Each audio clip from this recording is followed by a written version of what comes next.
Hey, happy Gideon Day. Happy to have you all here.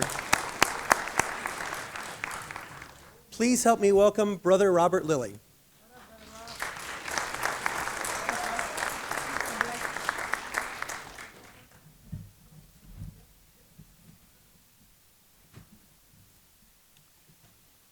Peace and blessings.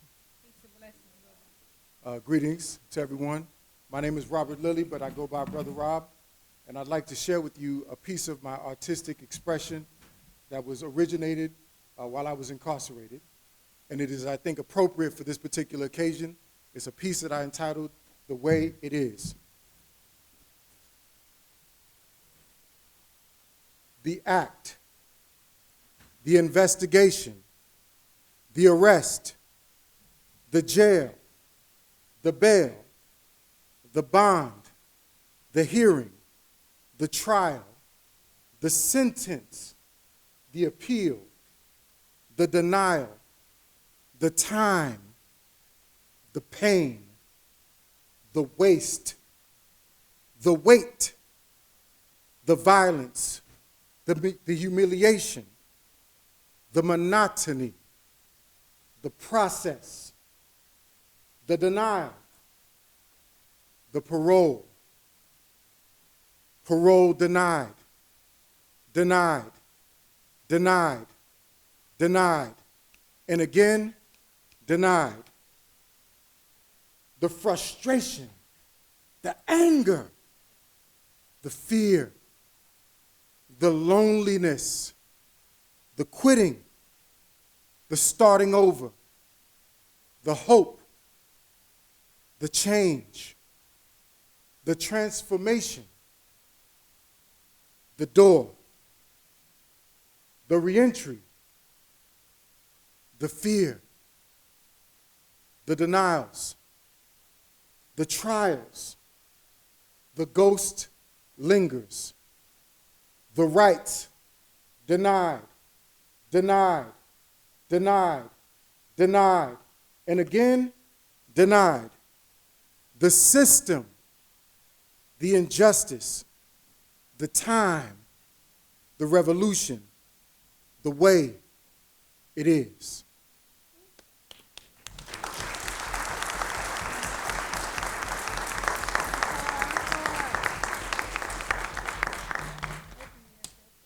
Thank you, Brother Rob. Brother Rob, in case you don't know, he is a graduate of Anthony Graves' Peer Navigator Project. He previously worked at Grassroots Leadership, and we are very excited. He is the very first peer support specialist at the Public Defender Office's Mental Health Division right here in Travis County, so we're very excited to have him here.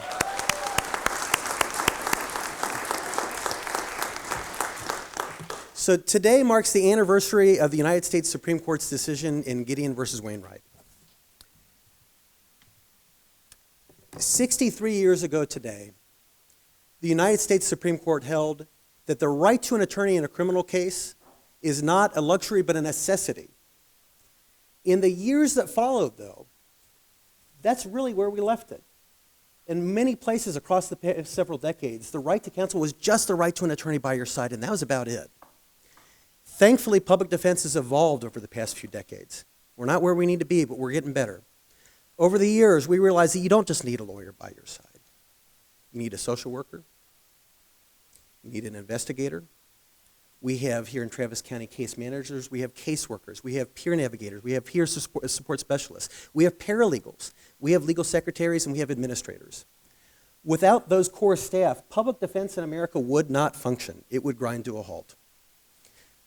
If you don't remember anything else about today, I hope you remember this, that those core staff that you're going to be hearing from today, the social workers, the peer navigators, the investigators, the Padilla attorneys, those core staff you're going to hear from today, they too are necessities. They are not luxuries. We need them as part of public defense. That's what we're celebrating today, are those core staff. The first person, though, before we get to some of this wonderful core staff, we're very lucky today to have with us Commissioner Jeff Trevelyan. So please help me welcome him up.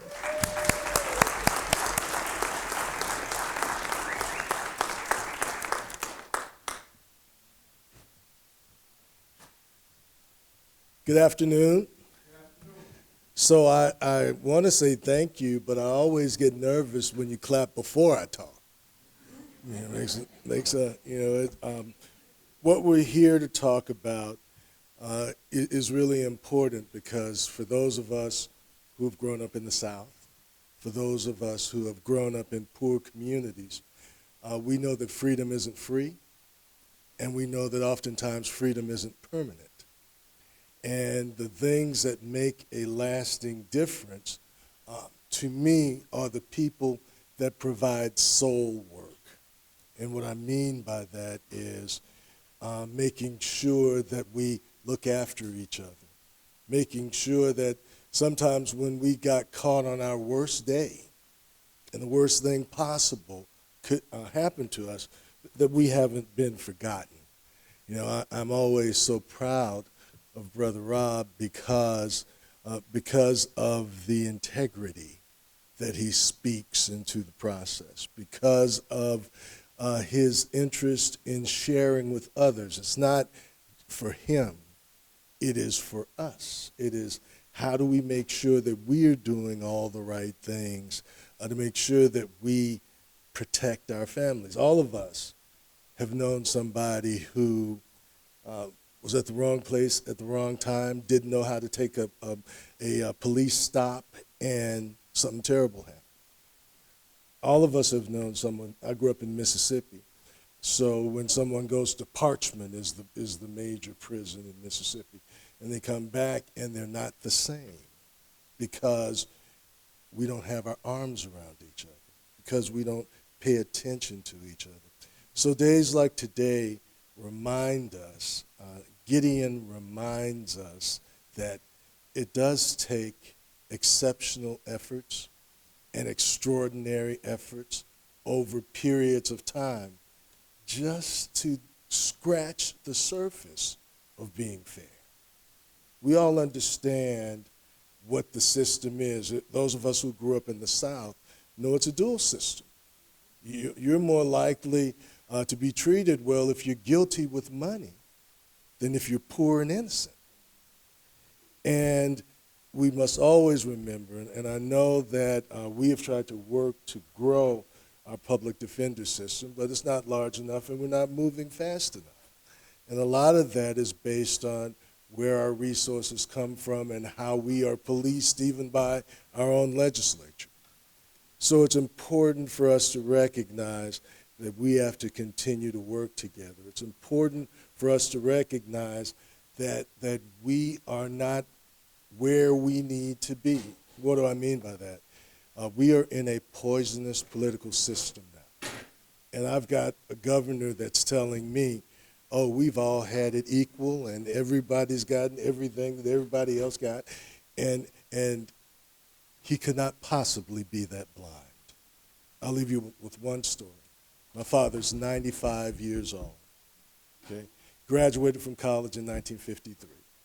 Drafted into the Army, in the Army 53 to 57. Master's degree from 57 to 59. 1959, when he got his master's degree, was certified to teach, certified to be an administrator, and lived in Mississippi. But not just Mississippi, Florida and Georgia and South Carolina and North Carolina and Tennessee and Kentucky and Arkansas, Mississippi, Louisiana, and yes, Texas. He could not vote.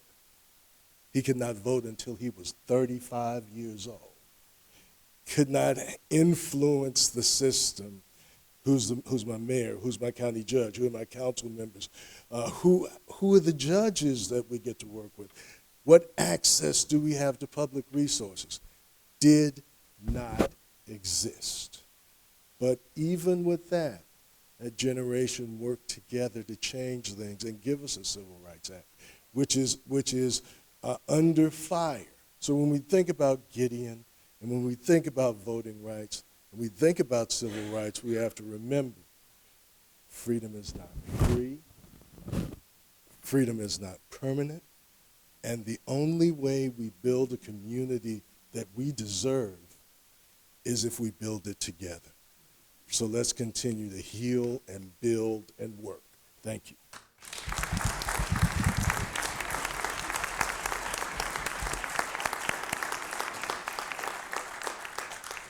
Thank you, Commissioner. So we have a lot of great speakers. I want to mention, too, we have cake and drinks outside. If you have not gotten cake and drinks, feel free to come and go. It's okay. We have restrooms right outside as well. In between our excellent speakers, we also have a few trivia questions for you. Some of them are a little tough. So we're going to ask it. I'm going to try to, basically what I'm going to do, we're going to have folks who are reading the trivia questions. I think Cynthia Simons is reading the first one. She's going to read the question, then I'll put it up on the screen. If you know the answer, shoot your hand up. I'm going to be the one trying to point you all out. The prizes, by the way, do we have those back there? I think we got them back here. Prizes, oh, here we go. So Johnny, if you want to stand up and show those, we have a Peer Navigator Project hat for all the winners. We also have $10 gift cards for each of the winners.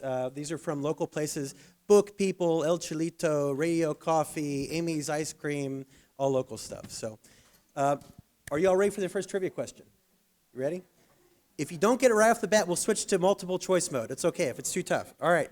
Cynthia, are you ready? Yes. Audience, are you ready? Yes. All right, let's do it. Okay, first question. Since which decade have social workers been a part of public defense teams? I'm trying to spot. Let's see. Talking decades, 80s, 90s, 60s, 70s. Yes, ma'am. What do you say? 1970. She's got it right. She is correct. All right, we got our first winner.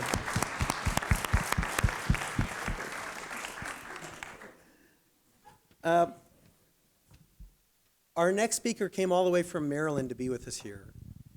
We have Lori James, who is the executive director of the National Association for Public Defense, a 30,000-member organization, national organization. The first one focused on all of public defense, not just the lawyers, but social workers, Padilla attorneys, investigators. I could say so much about Lori. She's been a friend and a mentor to me for many years. She's worked on, as a social worker, I don't know how many different kinds of cases, but including cases that have gone to the United States Supreme Court. Lori, where are you before I, oh, there you are, okay. Before, I've lost your bio, Lori. I have so much to say about Lori James, but I'll say this. I was really pleased to serve for about a year and a half as the president of the National Association for Public Defense. And, can you turn this mic up? Check, check, check, check. Is that better? All right, there we go. That's preamp. There we go.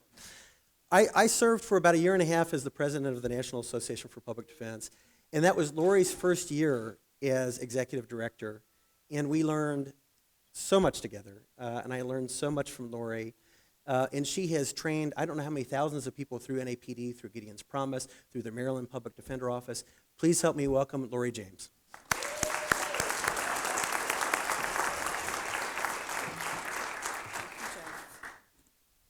Good afternoon, everyone. It is so wonderful to be here. Jeff messaged me. It might have been a text message. I'm not sure. But we also used to have our one-on-ones while we were both getting coffee in the morning. I'd be like, I'll call you. And he's like, okay, great. So that's how we communicate, but we make any way happen. And when I got the invitation, he said, I know you're busy. And I was like, I'll be there. I'll be there. So thank you, Jeff, for the invitation. Thank you for the committee as well for thinking of me for such an important occasion. As Jeff said, I am a social worker. I started my career, ironically, doing death penalty mitigation as an undergrad intern, and I never looked back. I recently finished my first, don't ask, that's another talk, first PhD program this winter. Where in biblical studies, and I researched and did surveys of clergy, which is second to my heart in terms of work, first to my heart, God forgive me, you know what I mean, and surveying clergy, and then surveying directly impacted people about their relationship with God and their relationship with church. And I learned so much about what the church is not doing to connect with our brothers and sisters coming home. And I cannot wait to roll out some of that research. And actually, I'm going to resubmit the survey out nationally because I want more data. And I can't believe that I said that. I was the person who begged my professors for independent study research classes in undergrad. And now I just love data.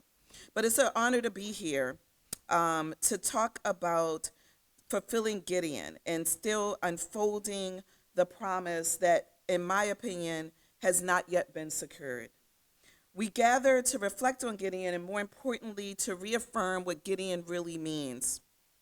And we have to admit that there's still so much work that needs to be done. And we should acknowledge the theme really says it all, that what is at the core of the promise of Gideon. Gideon was never just about an attorney.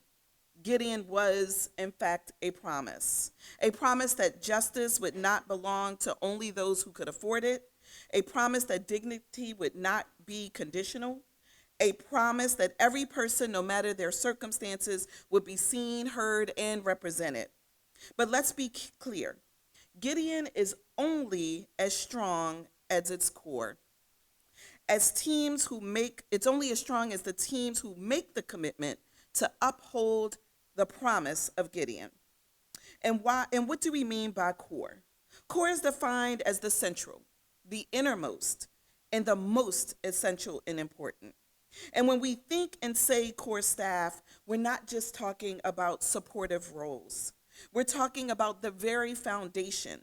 We're talking about what's vital, we're talking about what's necessary, and what's indispensable to teams. The social workers, the investigators, the mitigation specialists, the caseworkers, the administrative professionals, the PADIA specialists, the paralegals, and the peer navigators. Is that you? That's you. All right, if that's you, look at your name and say, she's talking about me. I didn't hear y'all. Oh, okay. All right, she's talking about me. Okay. We are not the margins of this work. We are the center of this work. Without us, there would be no core. Where would we be without the investigator who uncovers and the truth that no one else was willing to go look for? Where would we be without the social worker who sees the whole person and not just the charge? Where would we be without the mitigation specialists who give context to pain and story? And where would we be without the administrative professionals who hold it all together? Where would we be without the peer navigators who can say to someone, I have been where you are and we will make it through this together? And I didn't start at the top. I started at the core. And I started at the core as a social worker. And in my experience working with death penalty teams, there's one thing that came across pretty darn quickly. The best teams respected everyone on the team. The best outcomes for our clients, for me, included teams that worked together and cohesively.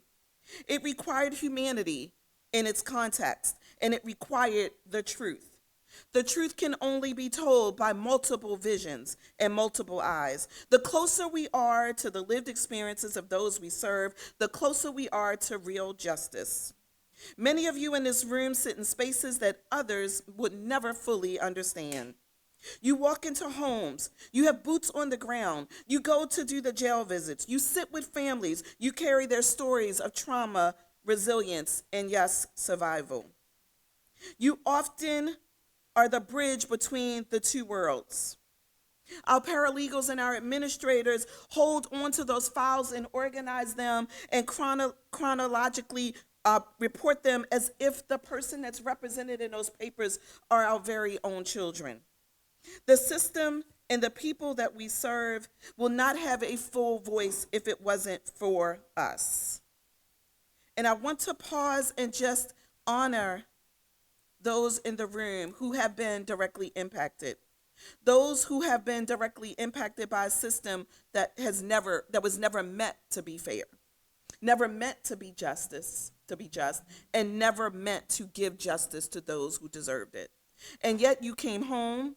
You chose something powerful. You chose hope over anger, movement over resentment, and purpose over pain. And now you stand alongside us, not just as professionals, but as a living, breathing testimony of what transformation looks like, of what second chances look like, of what forgiveness looks like, and what true justice really means. We cannot say we believe in Gideon if we only invest in one member of the team. We cannot say we believe in justice if we overlook the people who make justice real. Because public defense is not a solo profession. It's a collective responsibility. And the strongest teams understand this each and every day, that everyone has a role, that everyone has value, that everyone is necessary, The best teams understand and include people that we serve in every action when they demand proper pay, when they demand manageable caseloads, when they demand professional respect. That is a direct investment in the people that we serve. A direct investment in the men, women, and children, families, and communities that are not just our clients, but our partners in this fight to uphold the promise of Gideon. So to the core team members here today, and to those who work beside the core team members who are here today, I want to remind you that recognition is not enough. Today we celebrate and we honor, but recognition is not enough. Because if there's a core member who feels undervalued or under-resourced or unseen, today will not fix that. Today is just the beginning. So today is not simply about recognition, it is about true, deep, meaningful appreciation. It is about commitment to each and every team member, understanding that they are important to uphold the promise of Gideon. If we truly believe in Gideon, if we truly believe in justice, then we must invest in our core with resources, not just words. We must elevate them. We must make sure that they are exposed to leadership and decision-making spaces. I want to just share quickly what's something that I didn't write, but I thought of this morning. When I left private practice and went to work for the Maryland Office of Public Defense, Paul DeWolf was the director then. And I remember calling him when I got the position, and I said, so where will my office be? I was very familiar with the office because I had done death penalty mitigation for many years and knew most of the felony attorneys. And of course, I tried to put myself in the capital division, right? I was like, I'll sit with the capital team. And he was like, no, Lori, you won't, because you're no longer a mitigation expert. You are a member of my senior leadership team. And I do believe, and Jeff might back me up, that Paul DeWolf was the first director to put a social worker on his executive senior leadership team. I was 2 doors from him, and we talked constantly, and he allowed me to be in spaces and asked me to be in spaces where decisions were being made. And when we made changes around the state, I was a part of that group that went to the jails and watched how bail reviews were done before we made the changes. Sitting in offices, making sure that we visited every jurisdiction. And so, yes, I learned from him that we have to make those spaces. We have to make sure that we respect our core members with our culture and our policy, and most important, in our everyday practice. We have to protect them because burnout and trauma and secondary trauma is real. And most importantly, we must listen. Some of the loneliest days of my career would be spending all day in the trenches and not having anyone to call when I left that jail, or that mama's house, or that grandmother's kitchen table, and sometimes my family members' churches, because yes, if they asked me to go to church, I was there. We must listen. We must listen because they are the closest to the issues and typically the closest to the solutions. This is not about roles or titles. This is about one team, one mission, one purpose, one justice. And when we stand together fully and intentionally, we don't just honor Gideon, we fulfill it. So I leave you with this. If the core is strong, the system stands strong. If the core is supported, the people thrive. If the core is united, justice becomes a reality. Let us leave here committed. Let us see each other. Let us support each other. Let us fight for one another, because we are not the background of this work. We are the backbone. And together, we are Gideon. Thank you.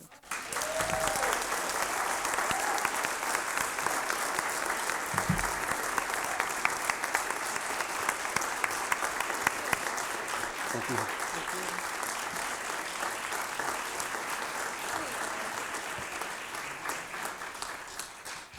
When Lori came into town from Maryland yesterday, like every day, she had a pile of emails, a lot of phone calls to make. And instead of answering all that, she went with Darwin Hamilton and toured the city of Austin. And Darwin took her around to all kinds of sites. After that, we had dinner, and Lori didn't go back to bed after dinner. She said, "Can we go see the court?" Because she knew that counsel at first appearance was going on. So 9 o'clock at night last night, we went over to the courthouse and watched magistration. So Lori is, very, very much the real deal, and we're grateful to have you here. You all ready for more trivia? All right. Oh, wait a minute. Who do we have asking next? Oh, is it Lorianne next? I think so. You question number 2?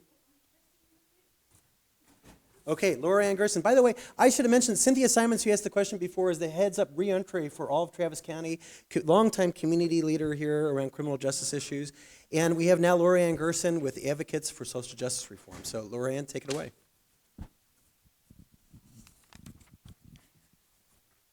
Okay.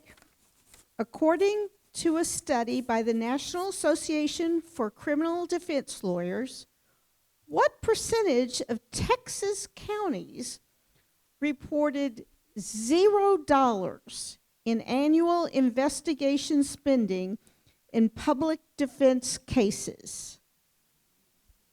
All right, I'm the spotter here. Anybody got a guess on that? What percentage? We've got 80? 90? Here, I'll give you multiple choice.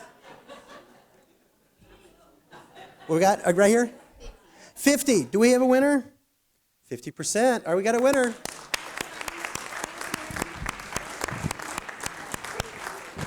So to look at that again, so we're talking about investigators here.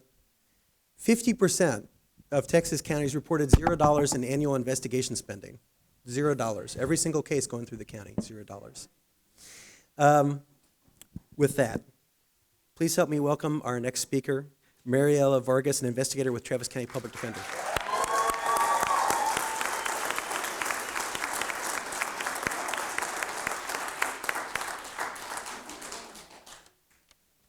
Okay, can y'all hear me?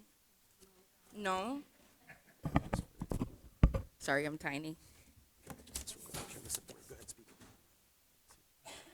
Hola? You coming through? Yeah? Can you, okay, I think it's loud there. Okay. Hi, good afternoon. Okay, so most people understand what attorneys do in the courtroom, but fewer people understand the role investigators play in ensuring the truth ever reaches the courtroom. My name is Mariela Vargas, and I'm an investigator at the Travis County Public Defender's Office. And before becoming an investigator, I worked as a legal secretary, so I have seen firsthand how much of the work of public defense is carried out by people whose names are rarely mentioned on the record. Thank you for honoring Gideon's Day and for centering core staff today. The promise of Gideon does not live in court opinions alone. It lives in the people who show up every day to make that promise real for our clients. In fact, our official job title in Travis County is still administrative investigator, even though there is very little about this work that is administrative. What we do across the general, youth, and mental health divisions is defense investigation. And often, we are the difference between what the system assumes happened and what actually happened. Many people understand what attorneys do, but fewer people understand what role investigators play in finding the facts that can change the outcome of a case. We locate witnesses, review evidence, walk neighborhoods, get chased by dogs, and navigate hostility to make sure every part of the story is heard. Sometimes, investigators are asked to do things like locate clients. For instance, a client in their 80s dealing with memory issues was released from custody without family support. As soon as we realized what happened, I got on the road and I spent hours driving across different parts of Austin. And within a few hours, the client's attorney, Ana Cruz, and I located him at a bus stop near 7th Street. So if you could just imagine that distance from Del Valle. Moments like that are quiet, but they are when Gideon's promise is real. And honoring core staff means more than recognition. It means acknowledging that investigators, advocates, social workers, and administrative staff are indispensable. A fair justice system depends on balance, yet investigators working for the defense are often paid significantly less than our counterparts for the prosecution, even though the responsibility of finding the truth is the same. Gideon promised the right to counsel, and that promise only works when people responsible for finding the truth have the support to do their jobs fully. Thank you, and happy Public Defender's Day.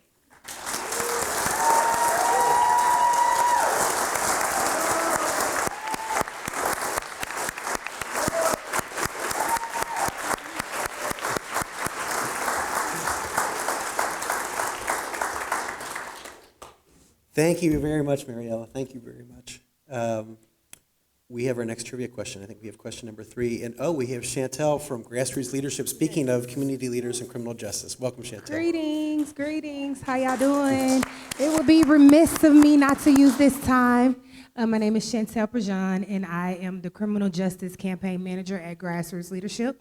And for 5 years, I led the Participatory Defense Program. So as Lori James said, and our commissioners, this is about appreciation, not just recognition. So I want to thank every Travis County staffer, member, department that has collaborated and supported us at Grassroots Leadership. I can name names, but you know who you are. So thank you. I'll have other times to do that, but thank you, thank you, thank you.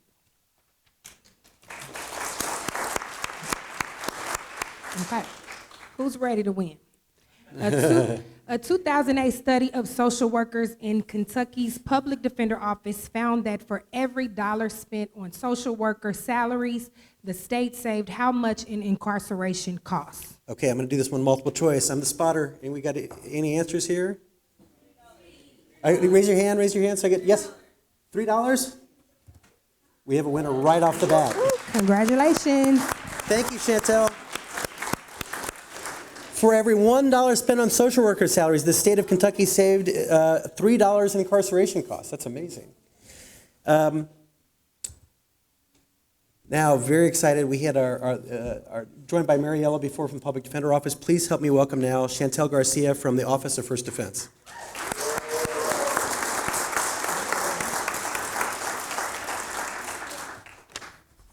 I also have to ask if you guys can hear me. Yes? Okay, great.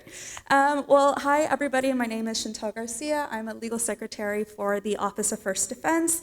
I've worked here for about a year now, but firstly, I do want to take the opportunity to just thank my supervisor, Kristen, for allowing me and choosing me to be a speaker today. I also want to apologize in advance to the rest of you, because although I love to talk, I don't really do it in a way that I've had everything planned out. So please bear with me. Okay, so before OFD, I worked as a paralegal at a personal injury firm. So this job was not the first time I was exposed to working with attorneys. Transparently, though, it was the first time I found myself excited to go to work in a very long time. The work that I do at OFD is different, and I do not think that I can compare it without going on for longer than the 3 minutes that I am allotted here. Every day brings something new. I can sit in a courtroom and observe dozens of magistration hearings in real time. As a Spanish speaker, I am able to expand my legal vocabulary because although I am bilingual, I often describe my Spanish as something I came up with a long time ago as ranch Spanish. Back home, I do not use legalese. I do not speak formally to any of my members of the community or my family. But if the need arises, I do think that I would be able to step up to the plate now, but very, very slowly. In all seriousness, whenever I speak with our Spanish-speaking clients, I am reminded of my hometown of Presidio, Texas. For those of you who don't know, Presidio is a small town of 3,000 people in far west Texas, about an hour's drive down from Marfa, and located in the Big Bend area. Right now, we are garnering a lot of attention because of current political situations that have come up, and a lot of my community members are actually trying very hard to do what's best for our community and our small town and make sure that this border wall does not happen. With all of that being said, The town is predominantly Hispanic, and everyone there is either a child of immigrants or an immigrant themselves. So when I go with an attorney to interview a client in Spanish, it's usually because that client has an ICE detainer and faces immediate deportation. Relaying this information to them is never easy, and it is because I see the faces of my neighbors and community in them. Unfortunately, it's been happening more frequently, and though it is hard to do, I'm glad that we have people on our team that go out of their way to show the clients that we are doing everything we can to help them, especially when it's in their native tongue, and in a way that is easy for them to understand. I work with a lot of amazing people, and I am shown the importance of the right to counsel every day. The attorneys I work with are passionate about the work they do, and it has motivated me to finally gain the courage to further my legal career.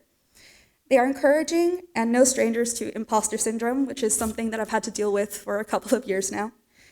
And nevertheless, I found myself asking for advice, and many attorneys even took the time to personally, make sure that I was applying to law schools to write letters of recommendations for me, and even reaching out to members of school boards if they could. I have a lot to look forward to, and I am so grateful to everyone at OFD. The work that we do here, that everyone in this room does, matters, and I'm just so happy to be a part of it.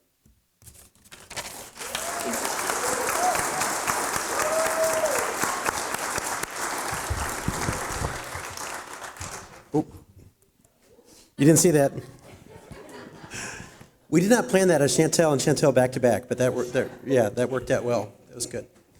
Thank you, Chantel. Before our next speaker, we have another trivia question for you. We have question number 3, Summer from Summer Alexander from Texas Harm Reduction Alliance. Yes, Texas Harm Reduction Alliance. I am the justice-involved reentry peer specialist and the supervisor over the reentry team.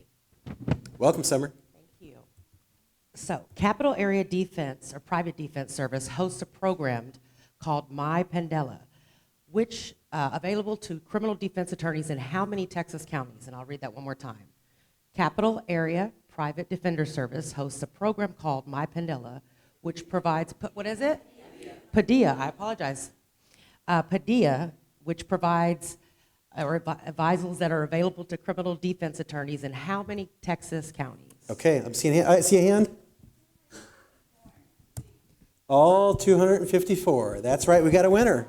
Nice work. That was like no hesitation. That was impressive. That was really good. We are so lucky to have speakers from each of our 3 main defense organizations here today, the Public Defender Office, Office of First Defense, and last but not least, would you help me welcome Judith Cruz Caballero, the Padilla attorney for Cap DS. Judith.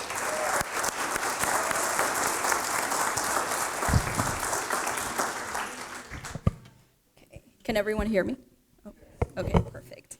Hello, my name is Judith Cruz Caballero, and I am an immigration attorney for the Capital Area Private Defender Services, where my focus is working with and providing immigration advice to non-citizens who are facing criminal charges in Travis County. In addition to our immigration team, CAPS also has a separate project called My Padilla, which helps provide advice on immigration consequences to criminal attorneys in other counties that would otherwise not have access to immigration advice. Imagine for a moment that you have been charged with a crime. Now imagine you are in front of a courtroom and you don't speak the language. This is exactly the reality that thousands of immigrants in the United States face today. Unlike a criminal court, non-citizens do not have a right to appointed counsel in their immigration court, even when the outcome can mean detention, family separation, or deportation. In Mr. Gideon's case, the Supreme Court states that even the layman sometimes has no skill in the science of law and faces the danger of being convicted because he does not know how to establish his innocence. Gideon's case has contributed to highlighting the importance of the holistic representation model, where the guiding principles in Gideon have positively impacted cases like Padilla versus Kentucky, which expanded the Sixth Amendment to require defense attorneys to inform non-citizen clients of their immigration consequences prior to accepting a plea offer. Padilla built on Gideon's foundation to recognize the intertwined penalties of criminal convictions with immigration consequences. This is the exact work that CAPS is currently doing, as we work with non-citizen clients in Travis County so that they understand these consequences and we as their attorneys can guide our defense in their case in a way that aligns with their priorities and goals. Both Gideon and Padilla focus on enhancing the standards of effective counsel. Gideon's case laid the foundation for the right to appointed counsel, and through Padilla, we can continue fulfilling that promise and ensuring we address the collateral issues many defendants may face when it comes to a criminal offense. The principles in Gideon show that there is no equal justice when defendant is left to face the judicial system alone. Nonetheless, to this day, the imbalance that Gideon addresses persists in immigration courts. Many immigrants are left to navigate immigration proceedings without the right to appointed counsel. Meanwhile, the government is always represented by attorneys who speak English and have experience in immigration law. Similar to what happened to Mr. Gideon on the state level, the end result in immigration proceedings at times do not secure justice, but create a system in which judgment is based on whether a person can actually afford an immigration attorney. This is why it's important to celebrate and remember Gideon's case, because it reminds us that the right to appointed counsel helps the judicial system preserve the foundation of equal justice before the law.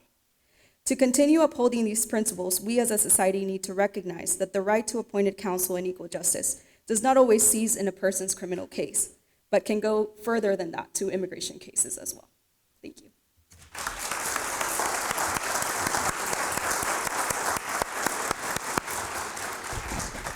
Thank you, Judith. Thanks for being here. Before we get to our last trivia question and our final speaker for today, I want to point out for My Padilla, I think that's 100% funded by TIDC still. And we have the director, Scott Ehlers of Texas Indigent Defense Commission, Corey and Claire from TIDC as well. If you have a chance to step outside afterward, we have a small gallery outside of Gideon memorabilia, T-shirts, books and things like that. And a lot of that was lent to us by Scott Ehlers, books going back to the 1920s about public defense, so pre-Gideon days. So we're happy to have those. Take a look at those when you get cake and drinks outside too. Are you all ready for the final trivia question? Okay, we have Mr. Darwin Hamilton. By the way, Darwin, I don't even know how to introduce Darwin because Darwin is on the board for the National Association for Public Defense, Travis County Public Defender, Reentry Roundtable. He's done just about everything you can with criminal justice in Texas and across the country. So please help me welcome Darwin Hamilton with the final question. Thank you. Can y'all hear me? Is it on? It is. Okay, great. So the Texas Indigent Defense Commission plans and funds new public defender offices, including funding Padilla attorneys, investigators, administrators, and social workers. In what year did TIDC fund its first social worker position? Oh, 2007. And Melissa, how do you know that? Because the bonus question, which PD office was home to the first social worker TIDC funded? Travis County Mental Health Public Defender.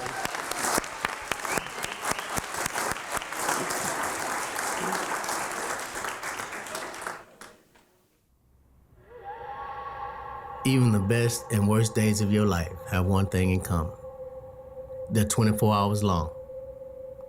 And I've spent 6,640 worst days of my life on death row, being tortured and abused, controlled like an animal, when to sleep, when to eat, when to die.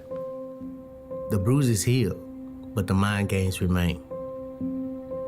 It's the worst day of your life, starting again and again and again. 22 hours a day spent in this cage, without perspective, without hope. There's only silence. Silence creeps up on you. It gets louder and louder until it screams. How can you stay sane? One man wrapped his bedsheet around him and set himself on fire. Another ate his own eyeball. One man believed that if he ran fast enough, he could break through the wall. I mean, how can you stay sane when all you hear, see, or smell is desperation, fear, death? I've seen hundreds of them walk down this hallway for the last time. Some guilty, some innocent. Some weren't ready to go, and others wanted to be killed. 18 and a half years of physical imprisonment, but they've never incarcerated my mind. and even the worst day of your life comes to an end. This is my last day, and the beginning of many more.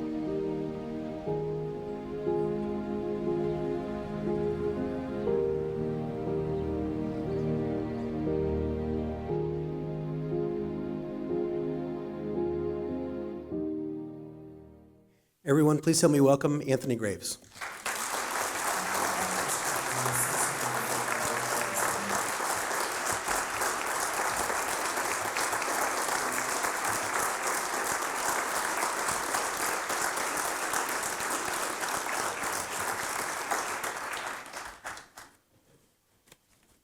Wow, that's kind of emotional. I did that back in like 2015. I got out in 2010, and I had been working with Amnesty International. I was crisscrossing the globe, sharing my story, and we did that documentary. And that just brings back memories. Anyway, good afternoon, and thank you for the honor of being invited to speak on Gideon's Day. We gathered today because of a promise the Supreme Court made to this country in Gideons versus Wainwright. If the government has the power to take your freedom, then you have the right to a lawyer, regardless of your income. That promise matters. It changed history. But I want to begin with a truth that is just as important in 2026 as it was in 1963. A lawyer can't do this work alone. And when the system treats people like case numbers instead of human beings, the consequences can be devastating. I know that not as a theory. I know it because I lived it. In 1992, I was wrongfully convicted and sentenced to death for a crime I knew absolutely nothing about. I spent 18 and a half years in prison. 12 and a half of those were on Texas death row, where I received 2 executions and witnessed over 400 men being executed around me before I was fully exonerated in 2010. When people hear that, they often ask, how could that happen? The answer is complicated, but one part is simple. The system failed to bring the full truth into the room. Not just facts on paper, the human truth, the context, the trauma, the missing witnesses, the gaps in investigation, the pressures that shape decisions, the fear that keeps people silent, the barriers that keep people from participating in their own defense. And that's why Gideon Promise, while essential, has always required more than a courtroom and a lawyer. Because the right to counsel is a constitutional floor, but justice is something we have to build, case by case, person by person, community by community. So today, I want to talk about the people who helped make Gideon real in everyday life. Peer navigators, social workers, investigators, mitigation specialists, case managers, reentry professionals, the non-attorney professionals who do the human work of justice. Gideon versus Wainwright told the nation that fairness cannot depend on wealth. It recognized that without counsel, a person standing alone against the state is not facing a fair fight. Okay. But here is the gaps we still live with. Even with a lawyer, people can be overwhelmed by a system that moves fast, speaks its own language, and often punishes instability. Many people in the criminal legal system are carrying trauma, mental health challenges, substance use disorders, housing insecurity, family crisis, lack of transportation, lack of identification documents, fear and mistrust, sometimes earned. And if we ignore these realities, we don't just get bad outcomes. We get missed court dates. We get pleas entered without understanding. We get people labeled non-compliant when what they really are is unsupported. And sometimes, too often, we get wrongful convictions. So the question becomes, who helps bridge the gap between a constitutional right and a lived reality? That is where non-attorney professionals change the landscape. Let me start with peer navigators. Peer navigator is someone with lived experience in the system who is trained to help another person navigate it, practically, emotionally, and strategically. Peer navigators do something the system often fails to do. They build trust. They can look someone in the eye and say, I've been where you are. I know what this feels like. And you're not alone. That sentence can do what hundreds of pages of legal paperwork can't. Peer navigators help clients understand what's happening in real time, plain language. They prepare for meetings in court, stay engaged instead of shutting down, communicate what they're afraid to say, connect to services, housing, treatment, employment, education. Document barriers and progress so the defense team has a fuller picture. Here's why that matters. Engagement is everything. When people understand the process, they show up. When they trust someone, they tell the truth. When they feel supported, they participate. And when they participate, the defense can do its job better. Peer navigators don't replace lawyers. I want to make sure we understand that. Peer navigators do not replace lawyers. They multiply what lawyers can do. Okay. Next are the social workers. Social workers are often the difference between a person surviving the process and being crushed by it. They bring trauma-informed practice into a system that too often runs on punishment and paperwork. They help stabilize people in crisis. They coordinate resources. They support families. They help courts and counsel understand the needs without reducing a person to a label. Because many legal problems are attached to unmet human needs. For example, if someone is homeless, it affects everything. If someone is untreated, it affects everything. If someone is living in fear, it affects everything. Social workers help address the conditions that drive outcomes. And when life is stabilized, people can actually focus on their defense. Then there are investigators, mitigation specialists, and case managers. Wrongful convictions thrive in gaps. They thrive when witnesses aren't found, when timelines aren't tested, when assumptions go unchallenged, when a life story is flattened into a charge. Investigators and mitigation professionals do the disciplined work of truth, finding witnesses, checking narratives, uncovering what was missed, building life history, school records, medical history, trauma, community context, organizing documents, follow-ups, and timelines. This is not extra. This is how you prevent the system from making irreversible mistakes. And finally, we have reentry professionals and community partners, because justice doesn't end with sentencing. If the system returns people to instability, it manufactures failure. Okay?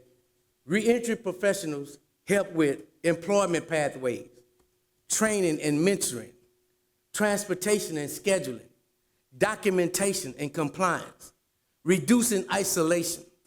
This work reduces recidivism not by threat, but by support. It creates public safety by creating stability. So, what does it look like to honor Gideon today? It looks like building systems where the right to counsel is supported by the right resources. Okay. Here are 4 practical steps we can take. Number 1, fund multiple disciplinary defense teams, peer navigation, social work, investigation, and mitigation as standards, not luxury. Okay? Number 2, standardize peer navigator training and ethics, confidentiality, boundaries, documentation, safety, and accountability. Number 3, create strong referral pathways between defender's office and community partners. Okay? And number 4, measure what matters. Engagement, court appearance rates, housing stability, treatment continuity, client satisfaction, and long-term outcomes. Because a right without resources is a promise without power. Okay? And Gideon was never meant to be symbolic. It was meant to be real. Let me close where I began. I am living proof that the system can get it wrong. But I'm also living proof that we can build it better. Gideon gave us a promise. Justice should not depend on wealth. But that promise becomes real only through people. Peer navigators, social workers, investigators, mitigation specialists, case managers, reentry partners. They are not support. They are essential. So on Gideon's Day, let's do more than just celebrate a case. Let's strengthen the teams that make justice possible every day for every person. Thank you.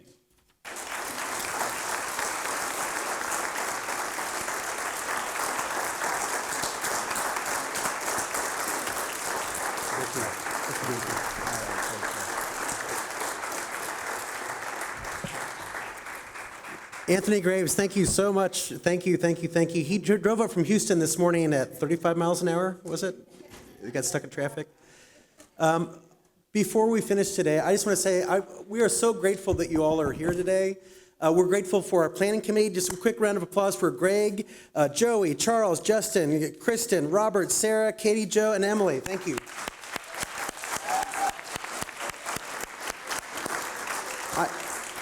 I just want to say we are so lucky that this is the second year we've done this in this room, and we're so lucky to have a lot of our leadership in Travis County here. Commissioner Shea, Commissioner Trevelyan, we've got Velva Price, Commissioner Howard, we have Judge Earl, we have Judge Cliff Brown, and happy birthday to Vicki Ashley, who's back here, back in Travis County. Happy birthday, Vicki. Thank you all for being here. Please take some cake on your way out. Come and hang out, check out the gallery. Happy Gideon Day, everyone. Take care. Thank you. Nice work. Thank you.